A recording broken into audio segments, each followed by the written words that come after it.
Hello YouTube, this is Tammy Pie and I'm back with another video. This video is going to be 15 decks that you ought to have. A couple weeks ago, Mervat at the Egyptian Mystic, her YouTube channel is the Egyptian Mystic, did a video that I found intriguing. She showed mostly decks that you can get a hold of pretty easily. Some of mine will be decks you can get a hold of pretty easily. Some might not be. I went back and forth, needled and noodled, and eventually you just have to turn on the camera, right? So starting with number one, and I always start with Thoth because that is where I started. This is a Thoth mini greenie that is available now on Make Playing Cards. It is a really beautiful copy. The creator of this deck, the original creator obviously is Aleister Crowley and Lady Frieda Harris, but the person who scanned the images and created this little beautifully done mini greenie has them on Make Playing Cards, and I will try and get a link if you can't find it from mine. I believe CooptyLew showed this. A couple other people have shown it, and it is worth the splurge. It is a little bit of a splurge because it comes with this nice little hard box and everything, which I don't know. I might always keep it in this box because it's so cute. Okay, next, a standard RWS. There are so many different colorations and ideas that people have taken these iconic images and done for them. This one happens to be a vintage 1980s copy printed in Switzerland, if you want to look it up. I don't have the box with me here, but this happens to have the Pixies font. The little US Games things here is very small. The cardstock happens to be really nice, but it is a regular yellow box, plaid back RWS. And I think everyone ought to have just the normal RWS, if for no other reason, to study with. Because there are so many books and so many lessons that you can learn from these images, it is worth it for anyone who is a tarot enthusiast, a tarot student, to have just a regular RWS, everyone ought to have a Marseille deck. And this one is still available. This one is the artwork is by Alejandro Rozan, but these are sold at a place called Artisan Tarot, and they also carry a bunch of other really great decks. And this Marseille happens to be it's a weird one. Okay, so the cups are hearts, the pentacles are heads, the wands are legs, and the swords are arms. Many of these cards have been switched around with a little dark humor, and I really, really just enjoy this particular version. But everyone ought to have some kind of Marseille. Actually, if you're just starting to collect, I would say get yourself a very standard Marseille. Something along the lines of the Noble or the Dodal or one of those. If you have trouble with Christian iconography, you might want to get one of the ones that has Juno and Jupiter instead of the Pope, right? So everyone ought to have a Marseille. Even if you don't want to use it quite yet, eventually you will be curious, right? Okay. Everyone ought to have a historical deck. And really there are a ton of different versions of the Visconti Sforza, the Visconti Madrone, which was actually not a full deck, but this one, the Medieval Scapini, this is a vintage copy. These are the best ones. If you go searching, this one in the windowed black box is the best cardstock and the best print. There's the cover card. Luigi Scapini is just, he's a great tarot artist. Now, this one is done in the style of the Visconti Sforza. You'll notice the background is these gold things, but it isn't actually the Visconti Sforza. I mean, the majors are very close.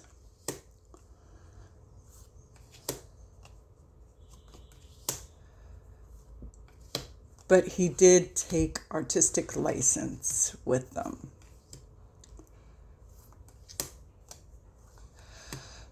But everyone should at least check out a historical deck, one that shows you where the history of tarot comes from.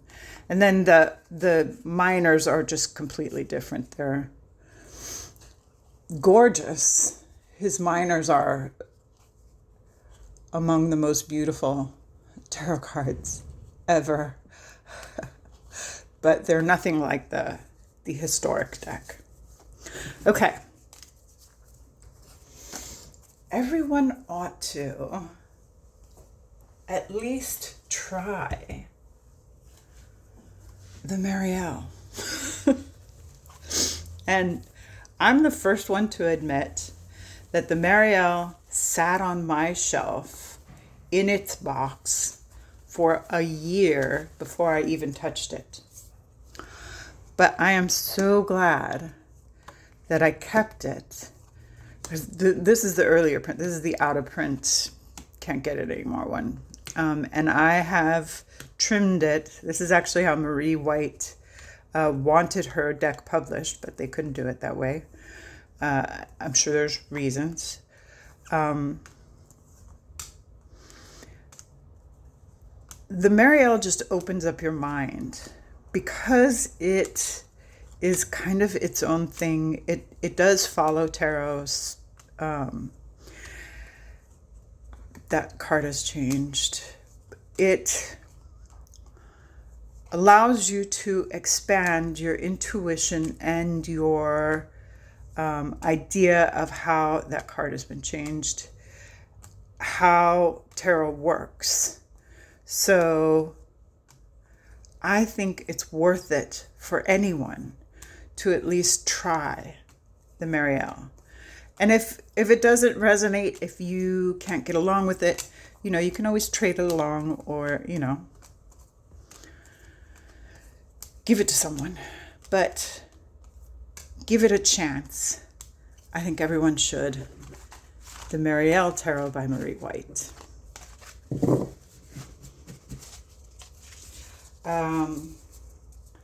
I think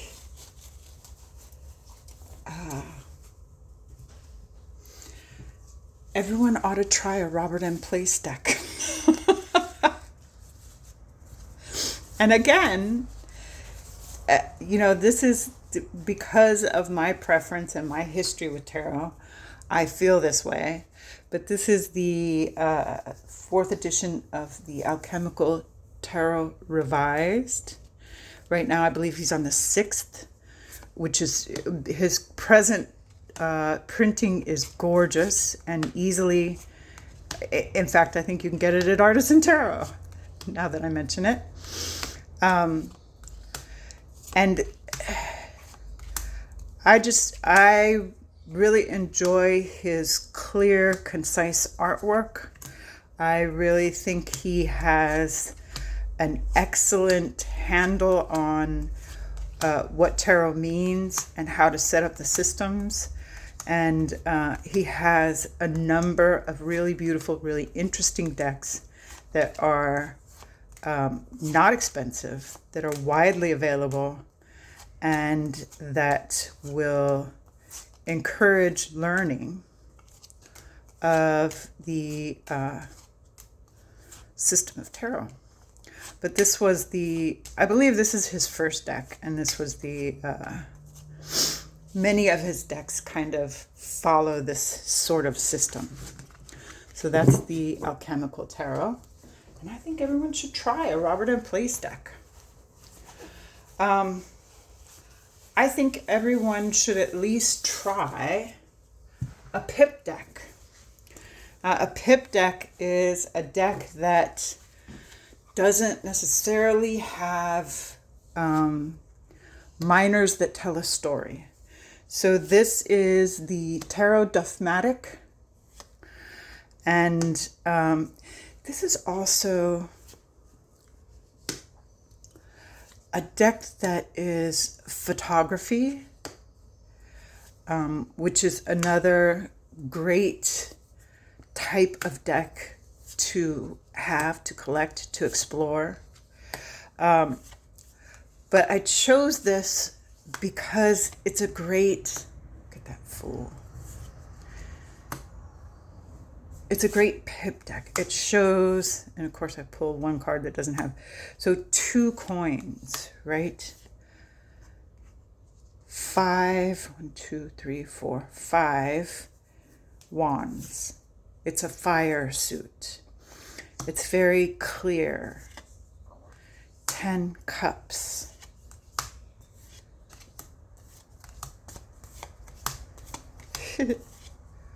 5 coins. Ace of coins. 9 wands. 7 wands. 9 swords. 2 cups. 8 coins. 4 cups. This is what I'm talking about. 7 cups. 5 cups. 9 coins. 6 cups. When you are 7 coins, 8 cups. When you're just looking at the cups or the swords or the coins or the wands, you're not sent into Pamela Coleman Smith's or Robert M. Place's idea of what those things should be. So everyone should try a pip deck or a photography deck. Let's see, where are we at? Okay. I think everyone should try at least one, and this is when it's which I have a bunch, but at least one collage deck. And this one's a very simple collage. This is the Tiny Sparrow Tarot by Neysa. I believe it's a Make Playing Cards deck. I could be wrong. It feels like Make Playing Cards cardstock.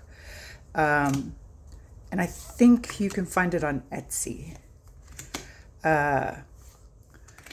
This deck is just, it's an above average reader. This deck is one that really gives you all the little bits and pieces that very much, like that, the mirror instead of the hanged one. Very interesting.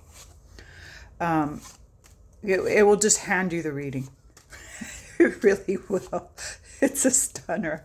I was gifted this, and I cannot believe my luck, because I never would have thought to even look for it. It's an amazing tarot deck. The Tiny Sparrow by Neysa is a really good collage deck. But there's a million collage decks. The Ritual Tarot is, I believe her shop is open, and she's got Ritual there left.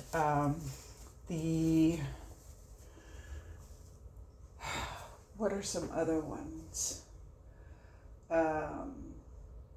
Scarab and Dahlia, I just saw a walkthrough on Mad Witches, is an amazing one. The Voyager Tarot is one that is an older collage deck that is widely loved. Okay, I think everyone ought to have, at least try, a Rebel deck. And this is a deck that kind of goes its own way, but one that might spark in you controversy. This one really does it, because this is the Banksy Tarot. And I think she still sells it on Etsy. This is an older one. I think this might be the first edition of it. I got this secondhand off a friend. And Banksy takes a little bit of getting used to, but it is anarchy, okay? It's bound to upset a few people, and that's what rebels do, right? Rebels push the line. Other rebellious decks, the Gay Marseille, I can't think now. There's a bunch of really great rebellious decks. Look at YouTube creators like Kelly Bear and Tom Benjamin and Liz Westar and Healing. These people love their rebel decks. And sometimes you just need to speak out, right? Stand up for the little guy. Remember from whence you come. So I think everyone ought to try a rebel deck. And mine happens to be Banksy. I love his graffiti art, and I'm never going to get over it.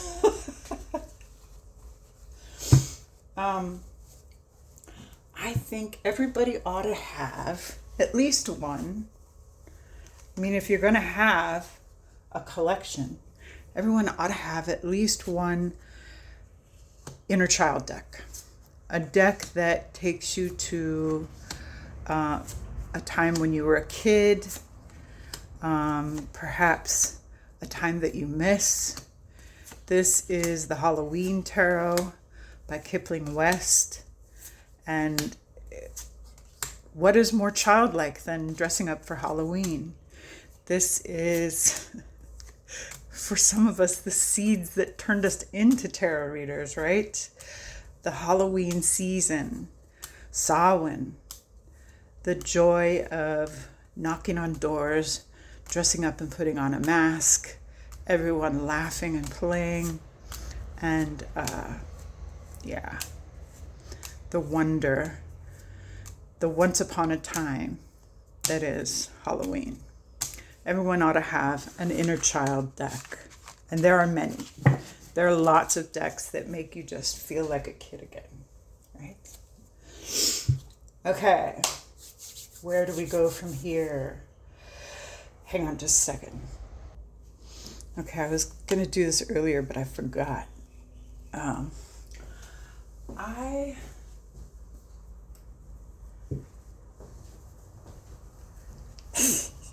I don't know. This is one of those divided decks, but I personally think everyone ought to have a copy of The Wild Unknown. This one happens to be heavily modded, so it's been trimmed and painted and edged. And usually it's kind of black and white with just a little bit of color. But, and it is at its root a pip deck.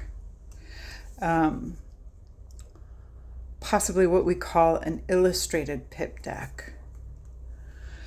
But I think everyone ought to at least try The Wild Unknown, because to me, she again has a really great grasp of the simple theory of tarot. And I think though people stick their nose up at it because it is such a popular deck. Rider-Waite Smith is a popular deck. Marseille is a popular deck. Thoth is a popular deck because they're great systems. And I think The Wild Unknown is also a really great system. And Kim Krans' other decks, all her, the Animal Spirit, Alchemy, and especially Archetypes, are also really excellent decks of cards to have. Okay, now this is lurching into opinion, or maybe even just being a show off. Everyone ought to have a Baba Studios deck. Their Bohemian Cats Theater is just about to launch, and they still have Bohemian Gothic, the latest edition, available. I love these decks.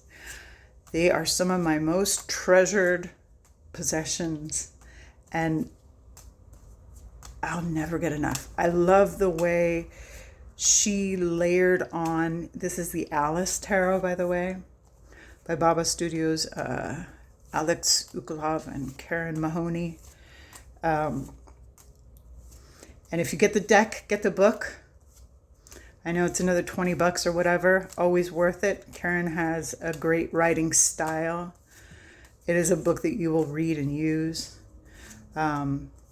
This book has like what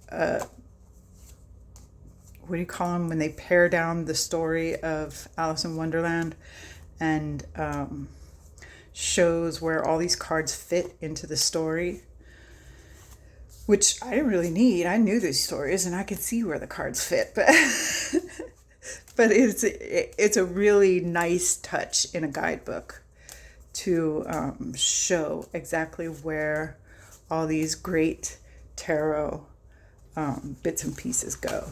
I think everyone, if you have the ability, ought to at least try a Baba Studios deck. And man, if you don't like it, it is an easy one to sell on. Easy. All right. Let's see. Where are we? I think we're getting there. Again, this is total opinion. This is a Welkin deck. And this guy at Welkin Publishing just does these amazing decks. He's got a library. I believe he has created, I don't know, a dozen or more decks. This happens to be the Star Trek Tarot TOS, the original series. And it comes with a thick book. It's about 200 pages. I read the whole thing. It's amazing because I went back and watched every single episode of the series, which can be painful. This is also a pop culture deck, okay? So if you are familiar with the series, the original series of Star Trek, I can't imagine you're not familiar with Star Trek at all, but some people aren't. Some people have never heard of it, which is fine. Merry Christmas. Go check it out. And I mean, this series was produced in early television days on a shoestring budget by people who were horrible patriarchal men, but it also was rebellious in its time. It was giving us things to think about in every episode.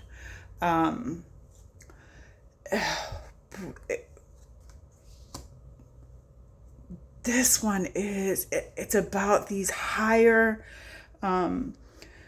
entities, these aliens that were stuck in a ball, and they ask to borrow the bodies of their human counterparts so that they can build robots where they can store their minds. And of course, when they get into the bodies, they don't want to leave them because they want to be able to touch.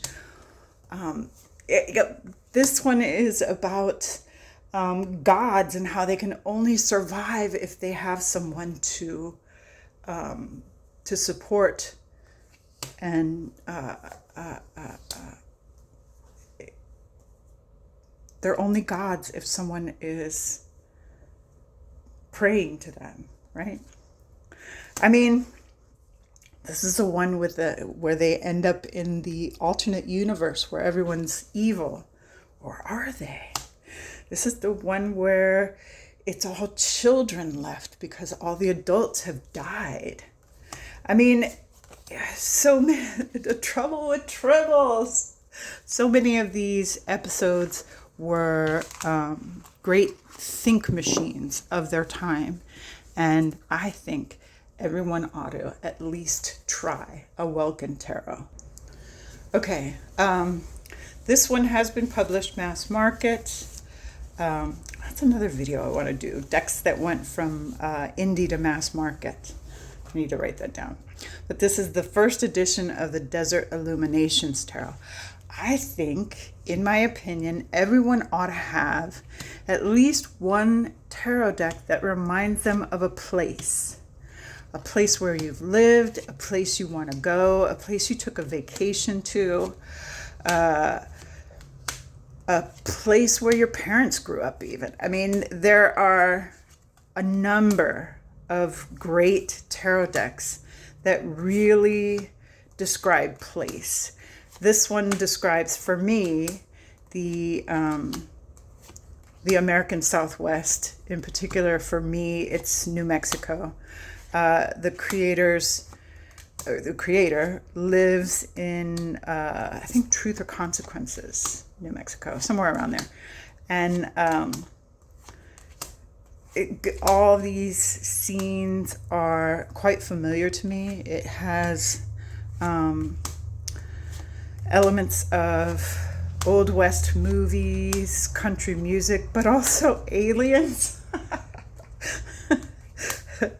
The cowboys and Indians of it all, but also the